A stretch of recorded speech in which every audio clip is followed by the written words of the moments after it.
All right, guys, we're going to start with the first question. Are you ready? Yes. All right. Yes. Here we go. Do you want to read this, David? When was the worst mass extinction in Earth's history? All right, guys, don't get too excited. All right, let's find out. Okay, we got potentially an answer right here. What do you think? Galveston, right? 250 million years ago. Is that? Do we need to name the name of the extinction? I think he probably knows it. Oh, I forget. You just know the years. That's amazing. Yeah, but I just know when they die. I don't know what they're called. He did know. Strictly speaking, the question says when, right? When? All right, so is that I correct? think he's got it. Yeah. All right. Yeah. Eureka! Mass extinction. Do you know when any other mass extinctions happen? You can come out to the front here so we can see you. Yeah. How about the future? Do you know in the future? Or how did you know that? Did you just study that? Did you? I just read the sixth extinction, Oh, the sixth. Okay, gotcha. which talks about the 6 major extinctions. This right now being the 6th one with humans. So the last one was 60 million years ago, I think. 65. So you know when we die. Okay, that's good. All right. And for that, you're going to get your own copy of Earth in Human Hands. Round of applause. Thank you. Book 'em. That's not to be mistaken with my book, which is called Girth in Human Hands. It's different. Yeah.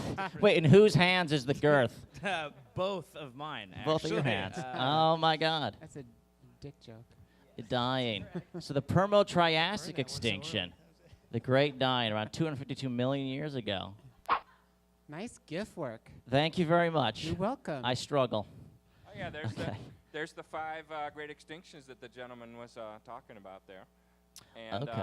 And you what's can the see sixth that one right here where it really dips down was when it Earth This one right here? almost got completely wiped out of life. Yep, right there. This is biodiversity over time. And the danger is that now we may be, we're not in the 6th extinction, but if we continue the rate of I saw extinction. that movie. Yeah. The see? Sixth Extinction. Because Yeah. it turns out that we've been dead the whole time. Right. Yeah, exactly. I see dead dinosaurs. Oh, no.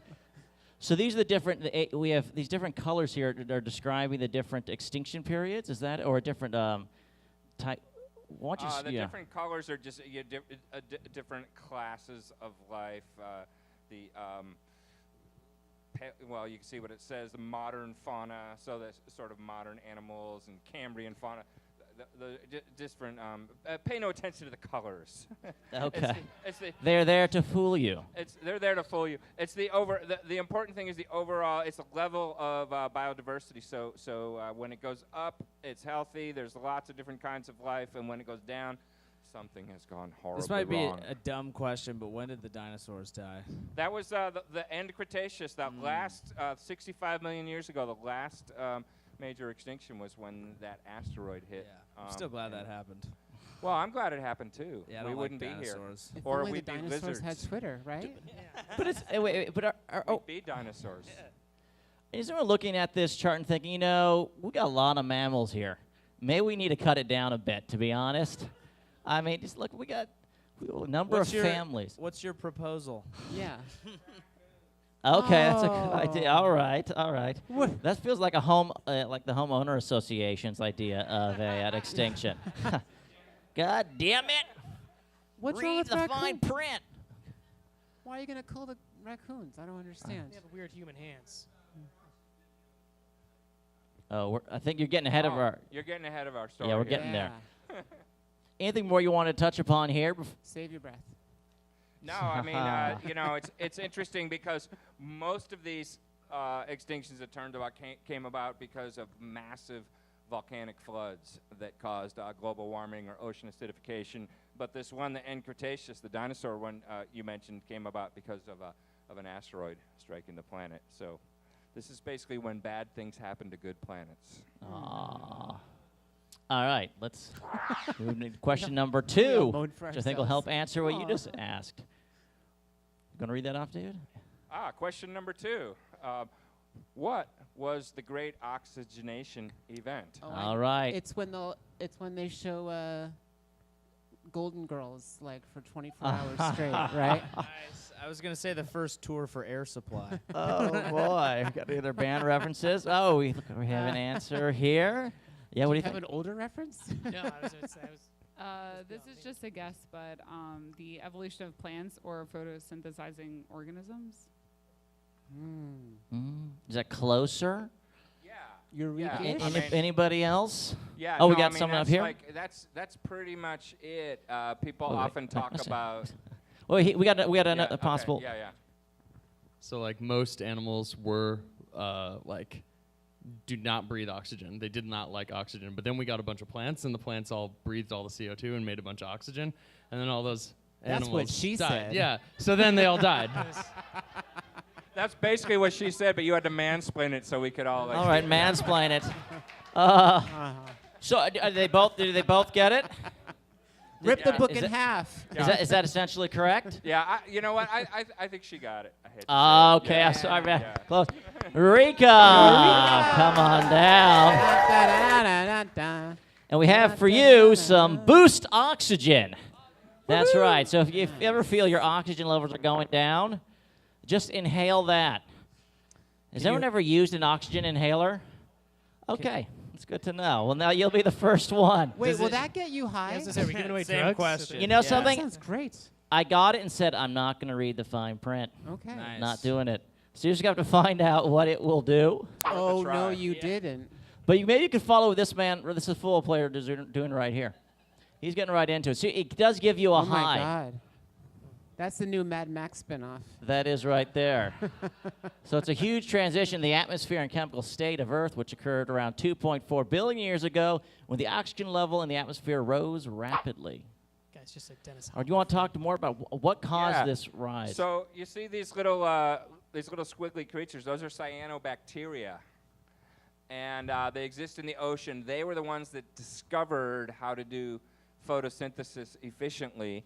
And basically, what's interesting is that we talk about humans finding a new energy source and exploiting it and destroying the atmosphere, destroying the climate.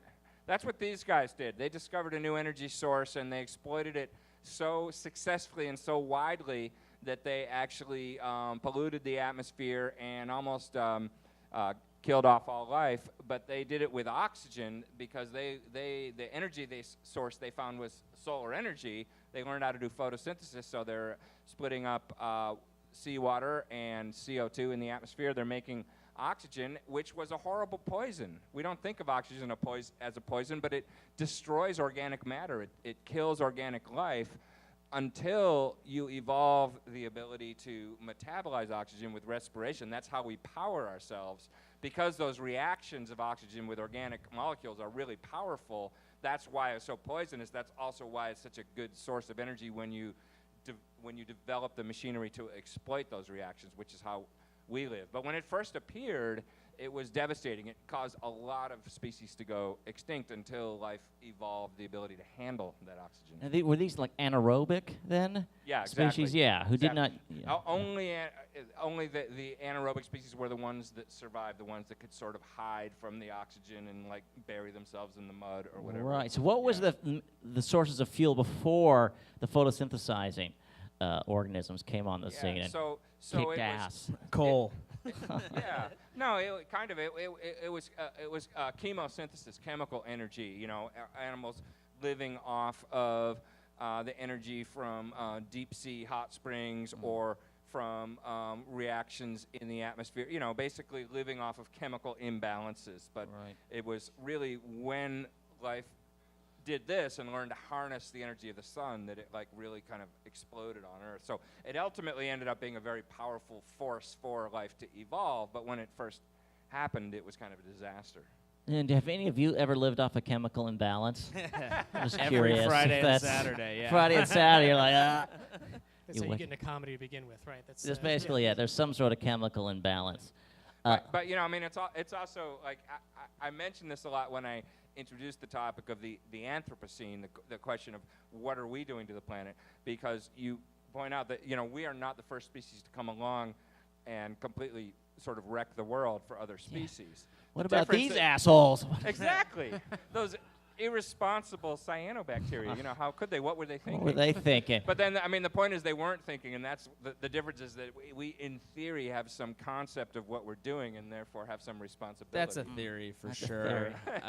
You know, as an astrobiologist, we think about, well, what patterns do we see in Earth evolution that we expect to find elsewhere? I expect there to be life that photosynthesizes elsewhere just because it's like, you know, I mean, stars are the most common thing in the universe. Every planet's going to have some variation of sunlight, and it's such a powerful way to fuel evolution on a planet. I think that it's something that's going to be discovered or you know, or Right. stumbled upon by life and anywhere. Right, right. So you think that'll be rather, perhaps even common? I think so. Yeah. Yeah. Interesting. Yeah. So we're pretty basic, is what you're saying. Yeah. We are basic Run people. of the mill. All right. You ready for the next question, everyone? Here we go. Ooh. Want to read this, David? What is the Gaia hypothesis? And who came up with it? And no mansplaining this one, people. Okay, we got an answer here. Nothing wrong with giving it. I wasn't I think I had joking. a with it. magic Okay. card Yeah. with that on it. That the entire Earth is one living organism, basically. And who came up with it? Hippies. Who came up with it? Oh, damn it. You could say random hippie number 3. Some Yeah. random scientist who, it was in the book that I read. Okay, so did you get half right? Yeah, about if we got another hand over here. Oh. We got another hand over here. Okay. No, he got half right. Half for right. sure. Okay. But All right. I believe it was James Lovelock. Is that correct? that is correct. And James Lovelock, and for special bonus points, does anybody know there was? Yep. Yep. Ursula We're not Mother succeeding Earth. our mansplaining. Yeah. Okay.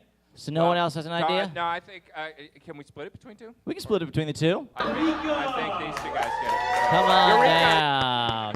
Come on down, both of you. Eureka. All right.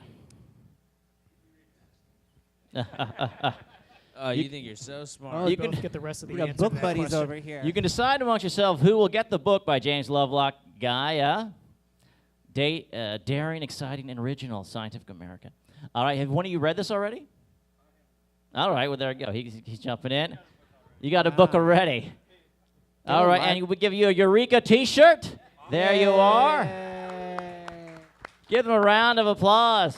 Good job. Get a Just library, your you size. two. All right, here we go. They look so defeated. Oh, don't we love Mother Earth? The Gaia hypothesis, devised by chemist James Lovelock and biologist Lynn Margulis, is the idea that in some important respects, planet Earth has the properties of a living organism. Why does it? It looks like a baby. We're trying. Do you want to try? You gotta get it drunk. No, we're trying. I mean, if we form a self-sustaining colony, say, on Mars, then you might say that Gaia has, at that point, reproduced, right? Like spilled its seed into the solar system? yeah. So- yeah. Wow. So Essentially, we would be Mother Earth's sex organs as people. the gonads. We are the gonads of Mother gonads. Earth. You have your new Tinder opening. Hi, Joey Avery. I'm Mother Earth's sex organ. I see what you did there. Oh, there they are, Jim Lovelock, the chemist, and Lynn Margulis, the Seed. Yeah, brilliant seed. biologist. She was married to Carl Sagan at one point. She was too smart for him. Uh-huh. She's looking at us like she's too smart for us. She's like, are you? Yeah, but Lynn Margulis is an amazing, brilliant person. She also came up with the idea of endosymbiosis, the idea that evolution happens not just by competition, survival of the fittest, but by cooperation and different smaller cells getting together to form larger cells, which when she came up with the idea, people thought she was nuts, and she stuck with it, and now it's taught in every biology textbook. So, yeah. Yay. Inspiring. Is that kind of a weird thing with science, where if you look at it historically, all the people who had the most revolutionary theories, everyone thought they were crazy. But if you actually are crazy, you would also think that, so you can never really get out of it. Yeah, Totally wrong. No, it's Tell us your theories. It's a real problem. I can tell you, as an astrobiologist, I get every week some like email or letter from some guy who thinks he's got the theory that is like true and he's figured everything out, and it's like totally whack. In fact, I have this file that I call the kook file. Oh, I love this. And in there might be some guy might actually have figured it out, and I didn't take the time to read through his whole letter. Right. But I think it's fueled by all these stories of people that like everybody said they were wrong and they turned out to be right. That encourages people. you know? Right. Encourages a lot of people with But most stupid people are ideas. just wrong. Yeah, exactly. Yeah. So wait, what's in your kook file? Do you have any examples you want to share? Oh man, I get just like I get these letters from this guy's like I've solved the problem that the unified field theory that Einstein was working on when he died, and it also explains life and God and this and but they go on for pages and pages and there's equations, and I'm thinking like if I took like 3 weeks, I could read through this and decide if there was possibly something there. But I'm just going to put it in the kook file and like do what I was doing that day. Your spam emails are way more involved than the shit I get in my inbox. And is it like mustard stains on these? Wow. Do you have you ever moved anything you got from your kook file out of the kook file? No. Okay. No. The kook file pretty much just accumulates. Wow. How big is the kook file? Well, it's funny because it started off as a paper file, and now of course it's mostly an electronic file. So I don't know. I've never actually like assessed its entire contents, but I can tell you it grows and grows. See, I have a theory that the kook file is actually its own system, and that it is like a living organism. And Oh wow. I'm writing a book on it with this scientist. Wow. Interesting. I'd love to read it. Actually, in all honesty, I've thought about like writing a book called The Kook File with excerpts from it, but I don't know. I don't think I can do it because like somebody like I'll get sued or shot or something. Like some of these people are out there. They are kooks. They are out there. Yeah. I told you were a kook. Yeah. Can't have too many kooks in the kitchen, right? That's There it is. Too many kooks. Too many kooks. So the next question is this part of the kook file? Or is it not? I know that this is sort of controversial theory. Do you want to explain? It's not. I mean, the thing is, Lovelock and Margulis, they were a little bit tricksters. I think in a way they were sort of pranking the scientific community because Sounds kooky. No, they were sort of, they presented it in a way that was more borderline than it really is, because when you say the Earth is an organism and it's alive, then people are going to push back and go, oh, that sounds all New Agey and stuff. But they actually, there's a serious scientific component to it that has to do with what we call homeostasis, which is the property of a living organism that regulates its internal environment. Like your body keeps within a certain temperature and all these other, the pH of your blood, it regulates all these things without which you would die.